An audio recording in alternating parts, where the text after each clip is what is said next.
രാഹുൽ മാങ്കൂട്ടത്തിന്റെ വീഡിയോകൾ ഓരോ ദിവസവും ഓരോന്ന് എന്ന ക്രമത്തിൽ വന്നുകൊണ്ടിരിക്കുന്നു.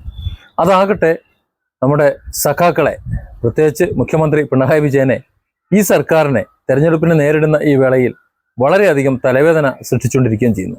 ഇതുവരെ കോൺഗ്രസിന്റെ നേതാക്കളെയും ഒക്കെ അടിക്കാൻ അല്ലെങ്കിൽ അപമാനിക്കാൻ ഉപയോഗിച്ചിരുന്ന പദങ്ങളെടുത്ത് പ്രയോഗിച്ചുകൊണ്ട് അതൊക്കെ ഏറ്റവും അധികം യോജിക്കുന്നത് CPM നേതാക്കൾക്കാണ്, CPMനാണ്, DYFIക്കാണ് എന്നൊക്കെ കൃത്യമായി തെളിയിച്ചുകൊണ്ട് വീഡിയോ ചെയ്യുമ്പോൾ അത് ജനങ്ങളെ എത്രത്തോളം സ്വാധീനിക്കുന്നുണ്ട് എന്ന് അതിൻ്റെ താഴെയുള്ള വ്യൂസും കമൻസും നോക്കിയാൽ അറിയാം. നമ്മുടെ മുഖ്യമന്ത്രി ഒരു പോസ്റ്റ് കഴിഞ്ഞാൽ 1 ലക്ഷം വ്യൂസ് ആകാൻ എത്ര സമയമെടുക്കും എന്ന് നിങ്ങളൊന്ന് ആലോചിക്കണം. അതിന് എത്ര ലൈക്കുകളുണ്ട്, എത്ര കമൻറ്റുകളുണ്ട് എന്നും നോക്കണം. കാരണം ഒരു മുഖ്യമന്ത്രിയാണ്. സൈബർ സഖാക്കൾ കണ്ടമാനമുണ്ട്. ശബ്ദിക്കുന്നവരെ മുഴുവൻ പൂട്ടിക്കെട്ടിക്കാൻ ഇപ്പോൾ ഫെനി നൈനാൻ്റെ ഫേസ്ബുക്ക് പേജ് കാണാനില്ല, ഇന്ത്യയിൽ കിട്ടില്ല, ബ്ലോക്ക് ചെയ്ത് വെച്ചേക്കാണ്. പ്രതിപക്ഷ നേതാവിൻ്റെ വീഡിയോ മുക്കി, പിന്നീട് വിവാദമായപ്പോൾ പൊക്കി. ഇതൊക്കെ ചെയ്യുന്ന ഇവർ, സോഷ്യൽ മീഡിയ അടക്കി ഭരിക്കുന്ന ഇവർ ആഞ്ഞുകുത്തി പരിശ്രമിച്ചിട്ടും മുഖ്യമന്ത്രി പിണറായി വിജയൻ 1 ലക്ഷം കടക്കാൻ കഴിയാത്ത സ്ഥാനത്താണ് പെണ്ണുപിടിയനും അതുപോലെ ഗർഭം കലക്കിയും അതുപോലെ മറ്റെന്തൊക്കെയോ ആയിട്ടുള്ള രാഹുൽ മാങ്കൂട്ടത്തിൽ, അങ്ങനെ ചാർത്തി വെച്ചു കൊടുത്തിട്ടുള്ള രാഹുൽ മാങ്കൂട്ടത്തിൽ ഒരു വീഡിയോ ചെയ്യുമ്പോൾ മണിക്കൂറുകൾക്കകം മില്യൺ കഴിഞ്ഞു പോണത്.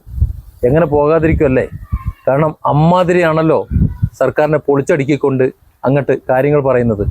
ഇതുവരെ ആ വീഡിയോകൾ ഏതെങ്കിലും ഒന്നിന് മറുപടി പറയാൻ ഒരു സൈബർ സഖാവിനെയോ അല്ലെങ്കിൽ ആരെയോ കണ്ടിട്ടില്ല. കാര്യം പറയാൻ പറ്റില്ല. അത്രയ്ക്ക് കൃത്യമായാണ് രാഹുൽ മാങ്കൂട്ടത്തിൽ ഓരോ മറുപടിയും പറയുന്നത്. വെറുതെ അല്ല രാഹുലിനെ തല്ലിക്കൊല്ലാൻ വേണ്ടിയിട്ട് ഒരു തീരുമാനമെടുത്തുകൊണ്ട് പോയത്. അനു ഒരു ഫേസ്ബുക്ക് പോസ്റ്റ് എഴുതിയിട്ടുണ്ട്, വായിക്കേണ്ടതാണ്, ഞാനൊന്ന് വായിക്കാം. ഒരു വ്യക്തിയുടെ അഭിപ്രായ സ്വാതന്ത്ര്യത്തിൽ കൈകടത്താൻ ഒരു പാർട്ടിക്കും വ്യക്തിക്കും കഴിയില്ലെന്ന ഏറ്റവും വലിയ ഉദാഹരണമാണ് രാഹുൽ മാങ്കൂട്ടത്തിൽ. ഒരുപക്ഷെ പാർട്ടിയിൽ ഉണ്ടായിരുന്നെങ്കിലോ തെരഞ്ഞെടുപ്പിൽ ഉണ്ടായിരുന്നെങ്കിലോ അവന്റെ വാ തുറക്കാൻ ആരും സമ്മതിക്കുമായിരുന്നില്ല. ഇപ്പോഴിതാ ഫണ്ടമെന്റൽ റൈറ്റ്സ് എന്ന ഇന്ത്യയുടെ പരമോന്നത നീതിപീഠമാണ് രാഹുലിന് ഏറ്റവും വലിയ ആയുധവും. അടക്കവും ഒതുക്കവുമുള്ള എന്തു ഭംഗിയുള്ള പ്രസന്റേഷൻ. അതിലെവിടെയും ഇനി അധിക്ഷേപിച്ചു എന്ന് കണ്ടെത്താൻ പോലും കഴിയാത്ത വിധം തൻ്റെ എതിരാളികളെ രാഹുൽ പൂട്ടിക്കളഞ്ഞു. ഇതിലും വലിയ പ്രതികാരമില്ല. ഇതാണ് ശുദ്ധരാഷ്ട്രീയം. മറുപടി എന്തേ ഒരു സഖാവും കൊടുത്തില്ല ഇതുവരെ?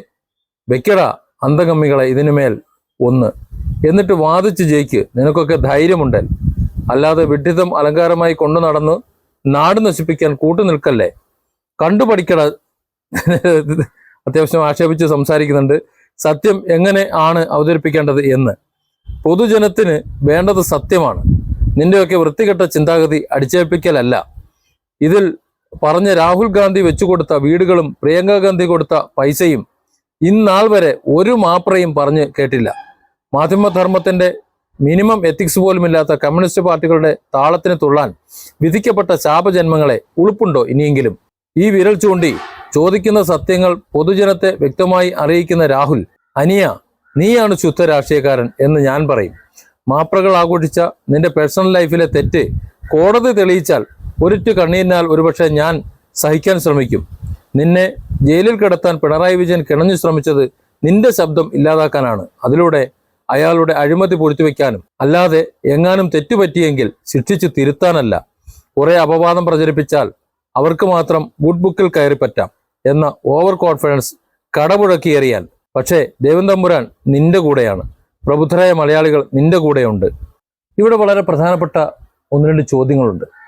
രാഹുൽ ഗാന്ധി ഉണ്ടാക്കി കൊടുത്ത വീടുകൾ, അതുപോലെ പ്രിയങ്ക ഗാന്ധി കൊടുത്തിട്ടുള്ള സഹായങ്ങൾ, ഇത് രണ്ടും മാധ്യമങ്ങൾ പറഞ്ഞിട്ടില്ല. അതായത് ആർക്കൊന്നും പിരിക്കാതെ എവിടെയും ചെയ്യാതെ 2 ജനപ്രതിനിധികൾ ചെയ്യേണ്ട ഒരു കടമ കൃത്യമായി അവർ വിനിയോഗിച്ചതാണ്. അതായത് സർക്കാർ കഴിഞ്ഞ 2 വർഷമായി ഇതുവരെ വീടൊന്നും കൊടുത്തിട്ടില്ല. പക്ഷേ കൊടുക്കേണ്ടവർക്ക്, അത് ഈ കേസിലായാലും ഇതിനു മുമ്പുള്ള കേസിലായാലും, കൃത്യമായി കണക്കെടുത്ത് കൃത്യമായ വീട് പണിയെടുത്ത് രാഹുൽ ഗാന്ധി അത്രത്തോളം വീട് കൊടുത്തിട്ടുണ്ടെങ്കിൽ അത് 1 ഇഞ്ച് ഒറ്റക്കോളമെങ്കിലും പത്രങ്ങൾ വരേണ്ടതല്ലേ? കേരളത്തിൽ ഈ വാർത്തകൾ നമ്മൾ അറിയാതെ പോകുന്നത് കേരളത്തിലെ ചാനലുകളെയും പത്രങ്ങളെയും പിണറായി വില കെട്ടിയെടുത്തിരിക്കുന്നെന്നാണ്.